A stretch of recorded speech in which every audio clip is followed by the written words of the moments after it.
Okay, folks, so check it out. We always want to kind of bring in information, how it ties into your pocketbook when it comes to understanding that you need three buckets, the three-bucket strategy. So let's talk a little bit right now about, post-midterm election. No matter what side you're on, no matter what's going on, there always seems to be a strategy and a game within the game. And the Democrats have done a tremendous job at the whole mail-in process that the Republicans, at least in my opinion, need to catch up on. With that being said, though, 30-year interest rates had gone from 3 to 7%. That's pretty astronomical.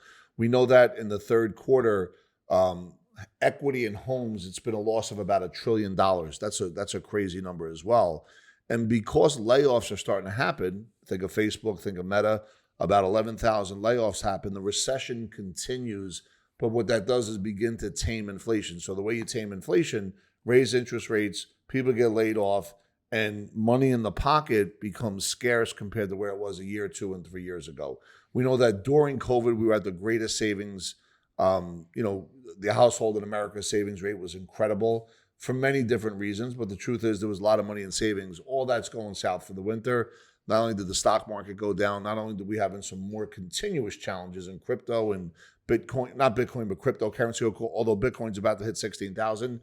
But the kryptonites, I haven't seen them. I haven't heard from them. I don't know where they are. Some of these people were selling coaching programs that are now on islands, and now they're teaching you how to sell and all this other crazy nonsense. At the end of the day, the kryptonite, don't let them in your house. Do not let the kryptonite in your house. And if somebody doesn't have a license where it comes to full planning, beware. Because at the end of the day, when you're just trading things for the short term, you're not going to be happy when stuff like this happens in our economy. So with that being said, though, we want to talk a little bit about this three-bucket strategy. I'm with my partner, Eddie G. What's up, man? How you doing, brother? I'm doing great. So what is this three-bucket strategy? I mean, people talk about a three-bucket strategy, Ed. Yeah. But, what is it, and how many people actually implement it? Well, I think the way you look at a three-bucket strategy is really short-term, medium-term, long-term, right?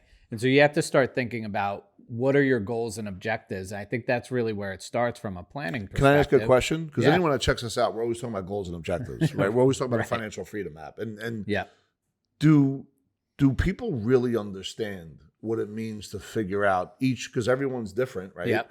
What their specific goals and objectives are and how they discover what they are and how they find out what was handed down emotionally and what isn't. And most importantly, are they in a scarce and abundant mindset? Speak to them. How do those people figure out what their goals and objectives are? I think where they start is what are you looking to do, right? And is it are the things that you're doing in savings aligned with what you just told us you want to do, right? So do you ask, the question is, do you ask your client a lot of questions about that? Yeah. And when you ask those questions, can you tell if they're either deleting, diluting, or distorting, if they're irrational? And how do you kind of shape them back into hey, if you want to die, you got to, if you want to go to heaven, you got to die first. You can't just go to heaven. Same thing with your money. Right. If you want this at that point, there has to be some level of sacrifice and commitment. How do you send that message? Once again, we're talking about goals and objectives. Right. So just think about it from this standpoint, right? We have clients that will sit down and tell us, young clients just getting started in life, and they want to buy a house, right? But oftentimes you talk about things that are handed down from, maybe their parents or other money things that they've learned. And emotionally handed down too. Yep. And so what we find is a lot of times the only place they're saving money is in their 401k. Okay. And so if your goal is to buy a house, that house, you need to have a down payment. You need to be liquid for that. If the only spot you're saving is in your 401k, is that really the best strategy for that? Thank you, Ed. And we're going to play with that in a second because I want to talk to these folks. What I'm hearing is that parents, uncles, aunts, planners tell us to do 401ks. And by the way, we're not saying they're bad. Right. To be clear. So what I'm really starting to realize is that the 401k industry is so brilliant that whenever somebody gets a job, that's always part of the overall plan. And it becomes robotic. And people, because in their mind, they're losing money out of their paycheck every month, think they're actually saving for retirement, which they are. Yes. But the question is that the most optimal? Is that the most highest performing habit when it comes to your money that you can do? Right. There's good habits. Saving in a 401k is a good habit, but is it a highest performing habit? Check out Brendan Bouchard. He'll let you know about that. But let's stick with goals and objectives. So if we go back to that, right, and that client wants to buy a house in the next 3 to 5 years, Well, that's not a long-term goal, which long-term bucket, right? If we're talking 3 bucket We're still strategy, in short term. Yeah. Short term, just so I know, less than 12 months. Yeah. I would say short term is your liquid money that you need access to, for your short-term needs. So that's like less than 12 months. Yeah. Okay. A year tops. So right? let's go back to goals and objectives, though. Yeah. How do you figure out what somebody's goals and objectives are? Well, you got to ask them questions. But how can you tell they're in line with what you're saying? So what we find out is what are the things that they've been doing, Yep. right, as far as it relates to their money and savings and all that sort of stuff. And knowing what their goal is, we can then start to see, okay, well, are you on the right path to get to where you want to be? Because if you want to buy a house in the next 3 to 5 years, do you want all of your savings to be in 401k, which is tied to the stock market, right? Because So you're not going to tell someone to borrow from a 401k to pay for the first house, are you? I don't think that would be the optimal strategy. Nor do I. So unless you're never going to contribute to the 401k again. Well, I think, we've talked about this before, right? And people don't understand what it means to borrow from their 401k because they'll take money out of that 401k and they've put in that money pre-tax. Yep. Now they take it out. They borrow. Yep. Yep. They've borrowed it. They pay an interest rate. And when they're paying it back, they're paying back with after-tax dollars. To get taxed again later on in ordinary income and retirement. So if you're talking to someone that wants to buy a house, they got to save 20%. Do you map that out on a monthly basis? Yes. Okay. Yeah. Yeah. And we look at what that is that something that they can achieve? If it's important to them, right, they're going to find out. But also, when somebody just says, hey, I want to buy a house, well, what kind of house do you want? Yep. What's your budget? Credit Have you score. thought about that? Yeah, credit score. Can you get pre-approved for a mortgage? Yep. Right? And start to figure out all these different components which is far more than just like going on Zillow and looking at homes. Yes, right. Exactly. So you're saying a lot of great things. Now, when somebody has goals and objectives, like there's 10 people that come in and say the same thing. What's the difference that you see that really has people hit that target versus people that don't, besides discipline? And if they can't get discipline, how do you teach them? What are your models and methodologies? This is outside of financial planning, folks. This is peak performance training. So write this down, take a pen and piece of paper, take that and rewind it back, because this is the difference between good and great. How do you say to somebody, all right, it's time to really step up and get a chip on your shoulder, get an edge, and wake up every day with a purpose? What do you do about that? I think it becomes self-evident through the questions that you ask, right? I don't one of the things that we'll say to clients and talk about is, on the Epic Wealth Builder, when they're on that platform, they can What is the Epic Wealth Builder? I'm sorry. It's one of financial planning platforms that we use. It helps aggregate all of their information in one place. So wait, these folks could have all their data on one landing page? Yes. And be able to kind of organize and structure everything so they can see things clear? Absolutely. Okay, got it. They can track their spending and all those habits, right? Tells the truth.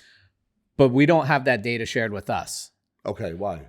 Unless they decide to. If they decide to, they can. Got it. But to be honest, we don't want to be the people telling you go out and spend too much. Yeah. Right? You're going to see that for yourself when you put the data there. Yeah. And it's going to be up to you to make that decision, to make that change. Yeah. We can't tell you to make the change. You have to want it for yourself. Got right? it. It's like anything else. But I think when people go through the process, they start to understand what they're trying to do and how the things that they've been doing don't align with what they're trying to do. They're going to make that decision to make that change, to make that shift, to start moving the money that they have around more optimally so they can achieve the life they want to achieve. Or they won't.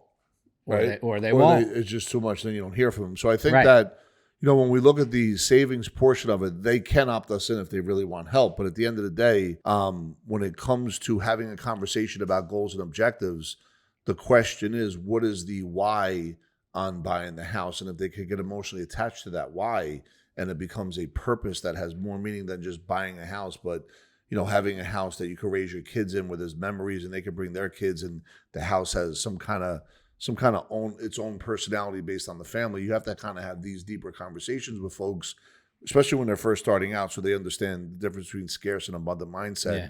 But also, and this is just me, I'm not telling you to do this, but whenever I hear the word sacrifice or spend less, that feels like principal office, right? So the real question is, how can you make more money? Can you work overtime? Can you have a side job?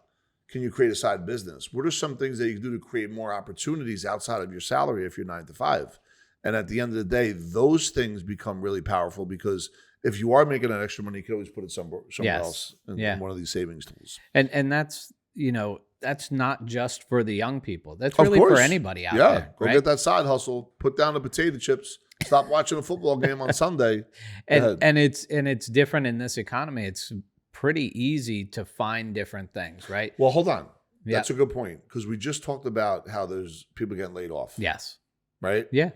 So what do you say to the folks out there? Is there job opportunities right now? I'm dead serious. I know think- you and I have a great thing, so I don't even know. I have no access. Look, my thought process behind that would be, everybody needs to eat. There's food delivery service. I'm not saying, Uber Eats. I'm not saying that that's what you want to do, but I know people that are starting making a couple extra grand a month just renting out their car, like a car that they don't need. So, our society is changing. Like, you used to have to go to Enterprise or wherever, Hertz or whatever the company is, to go and rent a car.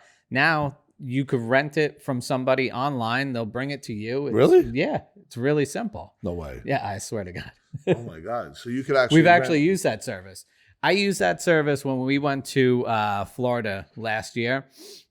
They drove it to the airport, parked the car in short-term parking. We walked out, got the keys, jumped in the car, left, and that's where we brought it back to. Did it smell like cigarettes? Nothing. Was it was clean, beautiful. Wow. It was awesome. Great. All right, experience. so let's talk about these three. But we're in a short-term bucket still right Yeah. now, which to me is a year or less. It's really about liquidity and cash. If there's a married couple that both work, they want 3 months of fixed bills. Yes. If it's one single wage earner, 6 months of fixed expenses, Yes. right? From there, where else would this go besides we know 6 months or 3 months is covered? Yeah. Is it all about just putting money in? Say, I know right now I'm putting all my money in my insurance as well as my savings account, 2 separate accounts. I'm just like dumping as much as I can in there. So for me, I think the short term would be that emergency liquid savings. That beyond the liquidity though, beyond the emergency fund now. I would then, if you have all of your emergency needs taken care of in that immediate bucket, then I would shift to a mid-range bucket and then long term. So for anyone that's a really good saver that has a lot of liquidity and cash saved up, you're now going to be able to take advantage of things that are on deep discount, right?